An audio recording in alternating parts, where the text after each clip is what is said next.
Well, welcome back to Along the Road. We're here in Kingston, New Hampshire, and I am Pastor Josh. And I'm Katie, the Children's Discipleship Director. And we're just excited you're here with us as we've been taking our faith, bringing it along the road with us.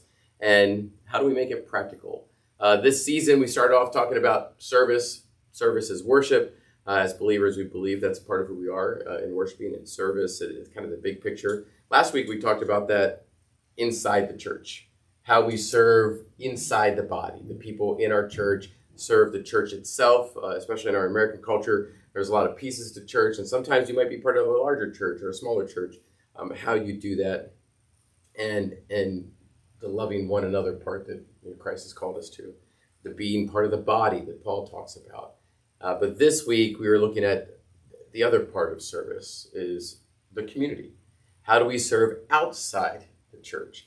And because both are important. I think both are one to the exclusion. Correct. Both are important, and you find different things in Scripture. The little part we have here talks about Jesus telling people, "Hey, you're gonna find me, but I will recognize you because you fed me when I was hungry. You came to me when I was clothed." And they're gonna say, "Who? We never saw you. We didn't know you." And he says, "Well, what you did to the least of these, to those outside of your normal community, you did that to me as well." Even in our sermon this past week, we talked about elders and part of their roles. And one of the roles is that they're hospitable. Mm-hmm. And as I was looking through that, the study of the word hospitable actually is not just, we think of hospitable, hospitality. Oh, somebody who is very good at fellowship hour, or they're very good at setting up a dinner for everybody. But hospitable in the way it was there was the idea of being so open, even open unto strangers. Welcoming in a way that they become part of your family. And I was reading, what was interesting, I was reading part of that, and this guy was writing, and he was a preacher that would go around places. And he said he went to this place to preach in this small town. I think he said it was in the mountains. And he went there, and he was supposed to stay with the elder of the church. And he went to stay with the elder of the church. And he said it was a very poor community. Mm-hmm. He went to the elder's house, and they went to stay there, had a meal. And the house had one big room, and it had one bed. Oh boy! And so he said, and this was, you could tell by the writing. The date wasn't on there, but this was definitely pre-1950s. It was definitely older. But the point was, he writes it. Okay, it was time for bed. We did this, and the elder, we got ready. The elder opened up the beds. I crawled in first. He crawled in next. His wife crawled in after that. And in the morning, they reversed the order. He said, I stood facing the wall, and they got ready. And then they stood facing the wall, and I got ready. And then we did breakfast. And he was just saying there was never this sense of imposing this sense of anything. They were so open and hospitable. This was our place open to you. And he was a stranger to them. Mm-hmm. And it was quite an interesting insight into what hospitable really means. Right. Nowadays, if I have extra room, if my schedule says you can. Well, this man and his wife said, yeah, we have room. Just sleep in the bed with us, and we will line up like this, and we'll do this. And very interesting insight to that idea of hospitable. In this sense, it was what elders do. And they should be the people who are doing that first, to not just inside the church, but to outsiders. Sure. Christ did that often to people that were not considered good Jewish people, or that were Gentiles, or that were Samaritans, a mix. And he was very hospitable to them, reaching out to them, speaking, spending time with, eating. How often does it say you're always eating with the sinners and the tax collectors? Yeah.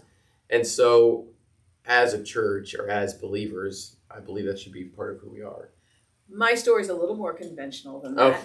I didn't actually. If you're watching, it was not that illustration was not part of the sermon. No, it wasn't. It made it to the cutting room floor, but that it sat in my head. I was like, it just didn't fit with the parts I was going and the part I wanted to highlight.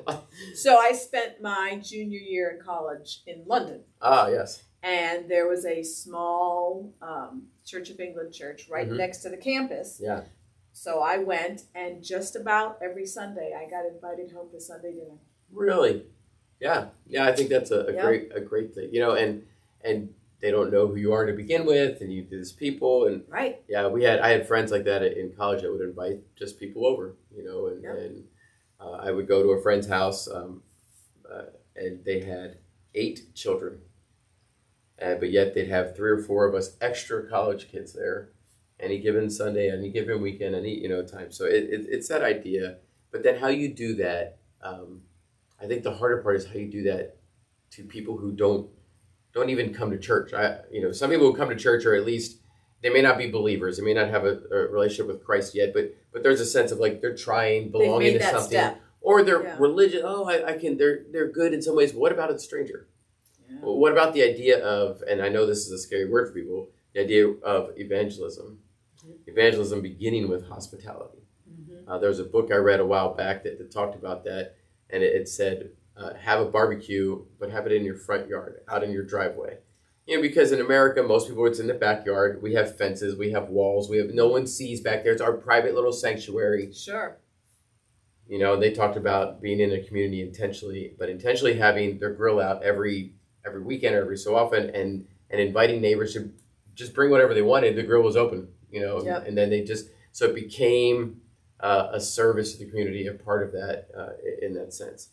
And so you see that, and I think when Christ says you reached out to people, it meant you reached out to people that you were not comfortable with. Mm-hmm. When you fed the hungry, when you did this, and he exemplified that. Paul reminds us to be the same way. As a matter of fact, I think all the New Testament writers remind that in some way.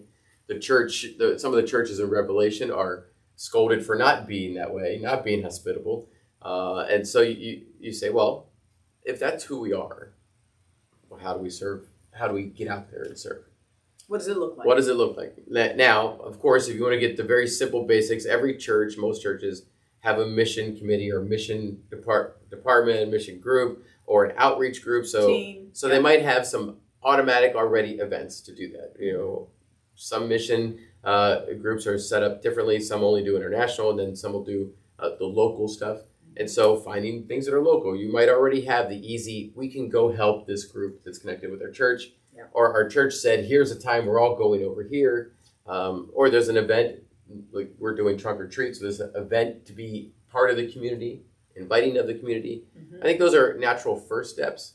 Mm-hmm. But the idea I think we're trying to do is how do we actually make that part of our life and who we are. So it's not just when I'm with the church, or the church program said, here's the thing to do. We're going to go sing. We're going to go do this. It's this is my idea. Maybe people with church come with me, or this is part of our lifestyle. Maybe in your family's era, you can do so much, but in a different area, you can do a different amount. Mm-hmm. Well, I mean, maybe an example would be developing that softball team. Yeah. So that they can be part of a league. Yeah. And be the light of Christ. Yeah. Yeah, I've heard here, for several years, people are, we want to play softball. I said, okay, go play softball. And then in the past year, some people came to me specifically saying, we want to have a softball team in the local rec league, not a church league team. Mm-hmm. And we're not in the South, so I don't think there are church league teams around here. But no, I don't think be part of a rec league, but we want to do it purposefully to be different there. Still play hard, still win games, and even have people on our own team. They may not be believers. And be in the community and offer prayer before our games and just different things. So that's a transformation of just like a bunch of guys playing softball, which I have no problem with, to we want to make this an outreach, make this part of being hospitable to our community. Anybody can join us, but this is who our team is, what we do. And so I have a little article here briefly. I think it hits the points pretty well. How do we do this? What do we look at? And some people can really get into the weeds about all of this. I'm not that type of person. You're not weedy? I'm not weedy. I like to just chop it all down to its basics. And Focus on the Family has this article that was meant for children. And I think it's great. I see nothing wrong with children. Yeah, I think it's great. And so they start off with the idea of, as I've said, every lesson, every passage that you preach, everything you do, should go to affect people in the application part in one of 3 ways, with your head, your heart, or your hands. And I saw that they actually had it that way, and I said, I've been saying that for years. I learned that in college, but that idea of this is either cognitive or behavioral or compassionate in what you do with your heart, it's going to affect one of those. Mm-hmm. So they start with our head. Where do we start our thinking in service and worship? And that's why they bring up John 13. If I then, Lord, your Lord and teacher, have washed your feet, you also ought to have washed one another's feet. So there is that service to each other. So we are serving people.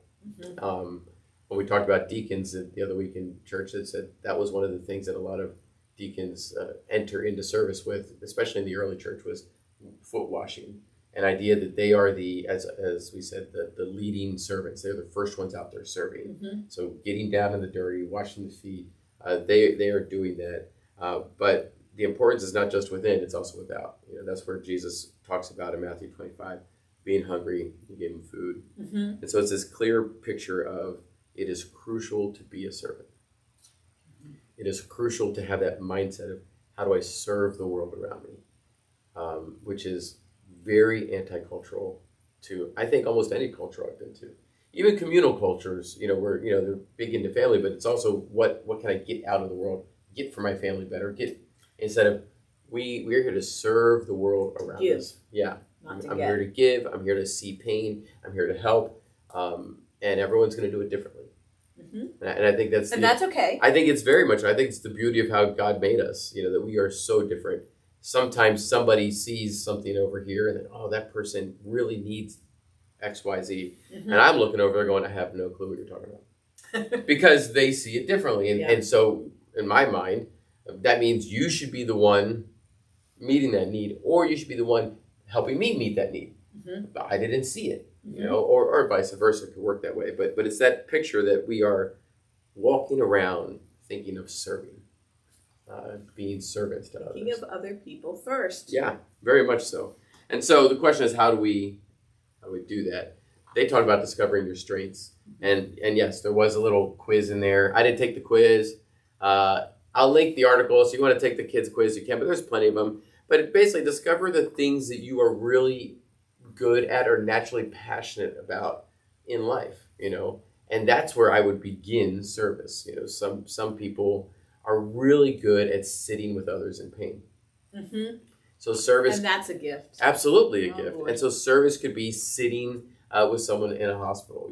I'm just here to sit with some people. I'm just here to spend some time here. Being quietly with people. Some people are not very good at that and they really struggle. So don't go there. Some people are really good at just working hard and getting things done. And whether it's your church is connected to it, or maybe there's a local pantry or a local shelter that needs help, you go serve there. We have someone in our church who is reaching retirement, but they are training to be at two domestic abuse shelters. And they have been given permission to bring in with them the spiritual lessons that they want to give as well. Nice. So their whole point was, this is part of their past. They want to give back. And now the time is open. So I'm going to go train. I'm going to enter. But I want to tell the people when I'm coming in also with my foundation of Christ. And they've said, okay. And so the strength was, this is a part I have passion in. I can connect with people that have been where I've been. I know what it's like. And they may not follow the Lord, but I'm going to tell them how I got through this and how God moved this way. But at the same time, provide good, clear direction, find safety for them, and they're working on this type of thing. And that came out of this very idea. I know I need to serve the world around me. Time is opening up. Children are adults now. I'm retired. I'm getting closer to that more space. So, and they took serious this notion of find my strength, start going down this path. And I think we can all do that. And we all have some strength over the other. Sometimes maybe it's also attached to spiritual gifts. Some people are have giftedness in certain areas, but that doesn't mean you don't do it. Just because you're bad at sitting and quiet with someone in the hospital doesn't mean you don't go visit someone. You still do that. You still do those things. Doesn't provide you an out. Yeah. And so now it's a matter of, that's the mindset. So then it's a matter of the heart. So they talk about that. How we start serving others. We know our strength.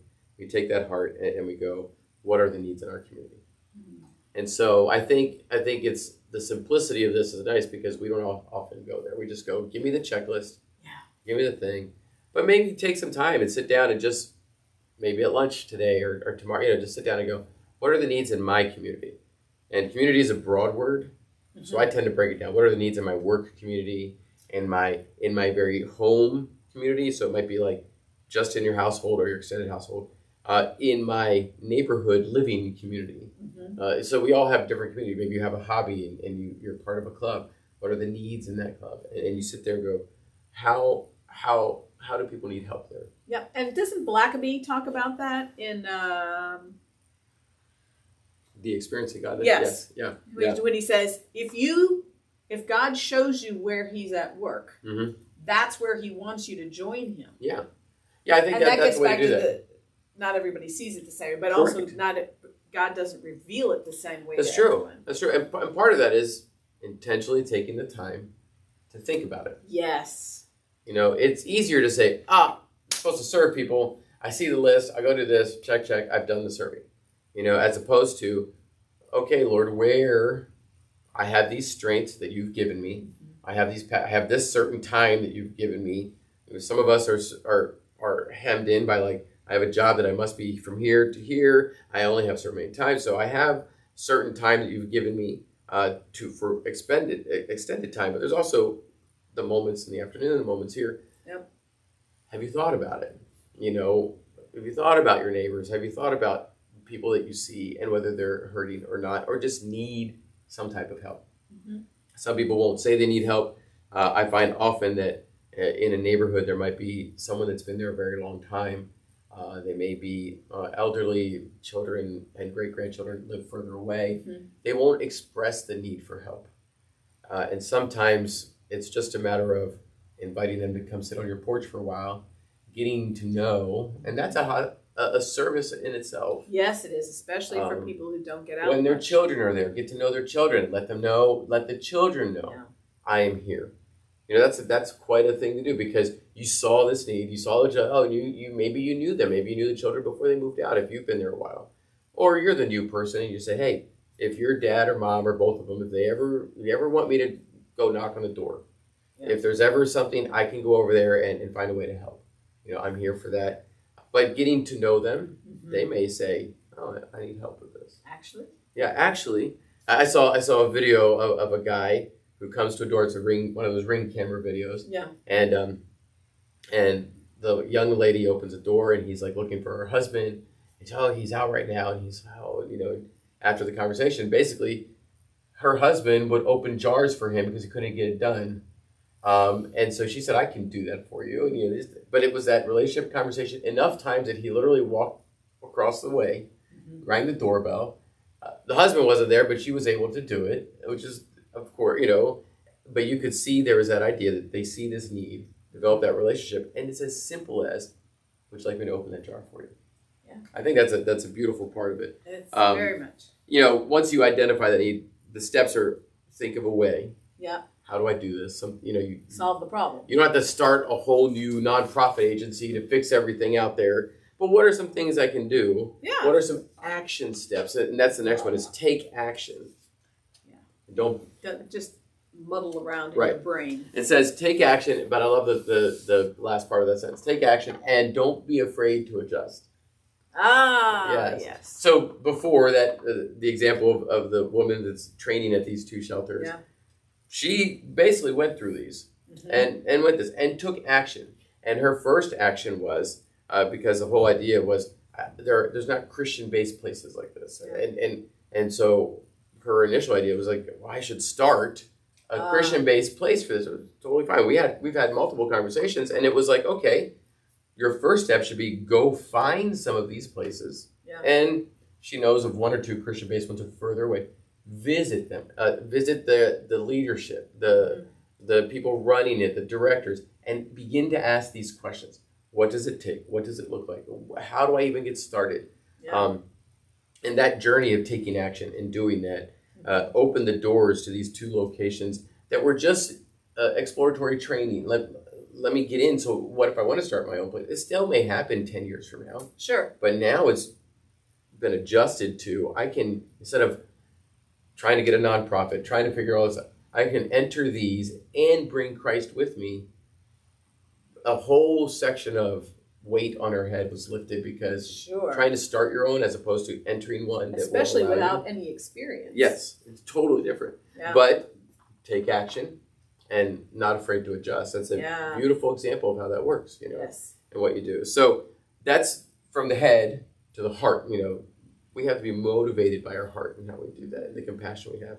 But then the hands, the actual getting dirty of things, where you can serve, what you do. I think that's where the take action is like you start exploring, but you have to start doing. Yes. You can talk about your neighbors a lot and pray for them a lot, but have you spoken to them? Have you developed a relationship? Have you seen the need, but have you actually gone out to try and meet the need? Sometimes you try and meet someone's need and it's met with resistance, or it's met with not interest. Yep. And I think that's okay. You learn from that, and the obedience of doing it is what is required, because God uses that anyway. That's right. And sometimes you've just planted the seed that way, and Yeah. maybe they aren't ready at that point, Mm-hmm. but later on they might say, I tried to do this on my own and it's not working. Yeah. I could use some Yeah, help. and they know, and Because there's pride involved. There's pride involved there, and there's lots of reasons for that. So you go in there and begin to think about where you can serve. Of course, we talked about in the home. Mm-hmm. Last week we talked about in the church. It's one of the areas that they have on the article here. So we already talked about that. But then they said, how can you serve, or where can you serve within your schools? Mm-hmm. There's lots of ways to serve in Yes. schools and around. And yes, even in public schools as a volunteer, there's ways you can serve with kindness and help out before, after, even with the right clearances during school. You can do things. Is it PTO now? The PTO now, It was PTA. when I was growing up. All those. There's even. You can. This is a much bigger. Like I said, this is a much bigger one. Just like the high schools can have, fellowship Christian athletes, or university, they can have Bible clubs there. You can, if you had a group of people, have an after-school Bible club at an elementary school. Yep. You definitely can. If you have people say, "We'll do this 2 hours once a week," and provide it to free or minimal cost, to families that want. That's a service to the community. You can definitely do that. And so, how you can serve in the school, that area, I think is a way to think of. I've thought of even maybe bringing this up to the church, like in Thanksgiving. We have a lot of thank you cards for different things, but if we had a whole bunch of thank you cards, even in the service, and had a list of every staff member of we have an elementary school right across the street, and just had the church write thank yous to all of them. Not even people you know. All we're doing is serving them by offering encouragement. But to handwrite these, to put these there, to deliver them over there, and of course, delivering them with a box or two of donuts never hurts, so you can do that as well. And then in the neighborhood, how do we do that? Across the street behind us, depending on how big your neighborhood is, or how, like mine's not the house is a little further apart, and so we got to get to know your neighbors. I remember in Iowa, every house, you walk 100 feet, you pass 100 houses. It's just like everywhere. So it's crazy depending how close they are. So what is your neighborhood like? I went beyond this because this was written for children. Clubs that you're a part of. Mm-hmm. You do tennis, so a tennis club. Are there people in need there? Are there ways to meet needs there? And there are people here in our church that they're part of pickleball club. And I've actually heard them talking about, they call it their pickleball ministry, reaching out to people, helping people when some of those people have had needs. They've been there for them. I've seen some of those people come to our church for special events, along with our church members who are playing pickleball with them. And that alone is that picture of how we serve and love is not always inside the church. It's outside the church.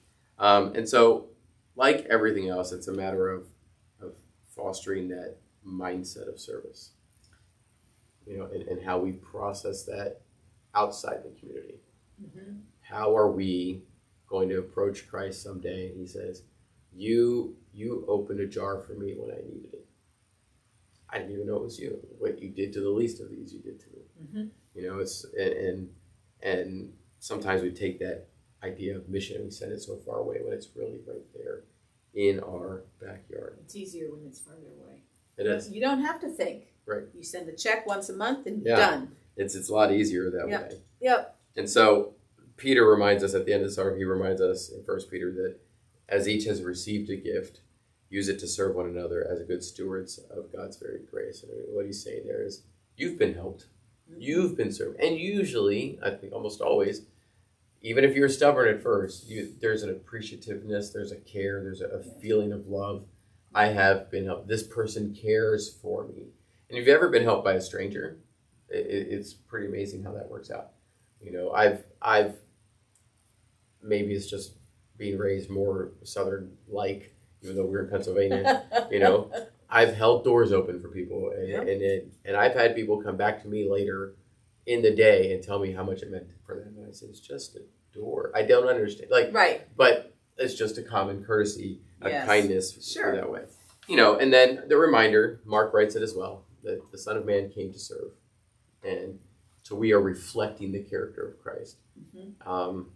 And the more a church understands how to do that outside of the community of God, I think the more you're actually expressing the way Christ was. Mm-hmm. Yes, we have to love each other and serve inside, but if you only do that, I see that as like someone has a big water heater, it's all insulated, but you never open the valve to let the hot water out. And so we're all warm and fuzzy, and we all take care of each other so well. Our church loves each other so well, but outside, if you're not on the if you're not in the belonging, if you didn't come in the building or to one of our things, sorry, I'm too busy. Yeah. I have church things to do. I'm too much. If the church is so busy for you that you never love outside the community, into the community, you're skewed on this. It's a priority thing. Yeah, and that's what happened even to the Israelites. They were so busy with their own religion and with their own thing that they didn't see the heart of God to reach out to all ethnicities and all people, so that they would come and know Him as Savior. And so, that's our goal. People would know Christ.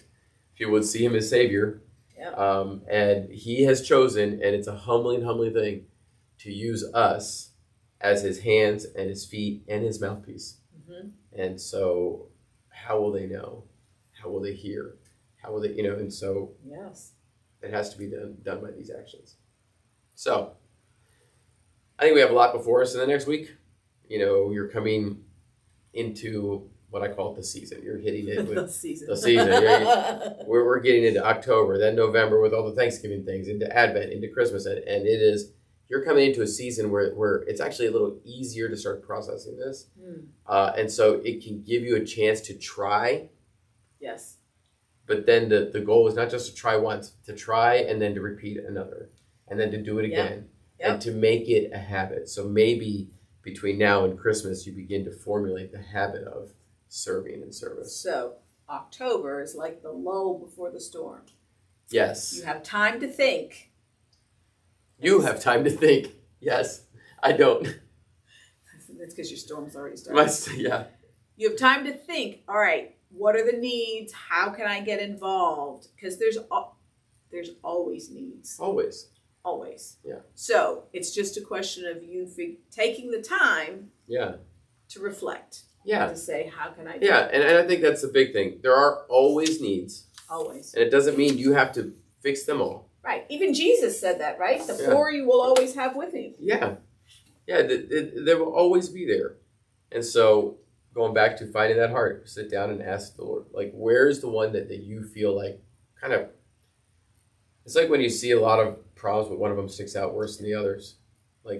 That's the one that you're drawn to. The neon lights around it. Yeah, but if someone else doesn't see those at all, they see it over here. Yeah. And so we move towards that. And you might find you take someone with you. You might find it's just for you. You might find it's, part of my Bible study group. Hey, guys, I feel this need for this. Would you join me in this? Mm-hmm. And maybe they won't join you every time, but you go and do it that time. So the variety is pretty broad. Mm-hmm. And that's because God is speaking to each of us to be those people serving the community. So I think if you serve well, you love well, you actually end up evangelizing naturally. Yeah. It's not like I have to do evangelism. It is, my lifestyle is evangelism, is missional. It's a natural outflow. Absolutely. So I would say take some time. Katie says you have this whole month to do it. Yep, because Trunk or Treat isn't till the end of the month. That's right. We have Trunk or Treat at the end of the month, which is a large community event. Yes. We love the community. That way, we want them to come here and enjoy and have a great time. We want them to see, in our version, we have a maze that's going to show the days of creation, and we'll have live animals, so they're excited about that. But that's just the beginning. So you have a month till then, and then if you're in our church or some other church, what ways are you going to love or serve your community outside the body of Christ in the next months, November and December? And which one of those, if maybe you'll try a couple ways, would you highlight to say maybe this becomes a little more habitual to me? Whether it's in your household, in your community, in your workplace, wherever it is. Because a lot of nonprofits get a lot of help in November and December. And then January and February comes, and the needs are still there, but the needs are definitely help is still there. dried up. Yeah. So take some time this week, pray about that, but know that as you do that, as Christ says, what you do to the least, you are doing as unto him, and that's what we want to do, so that people would know him and his church would be glorified. So until then, have a great week. Take care.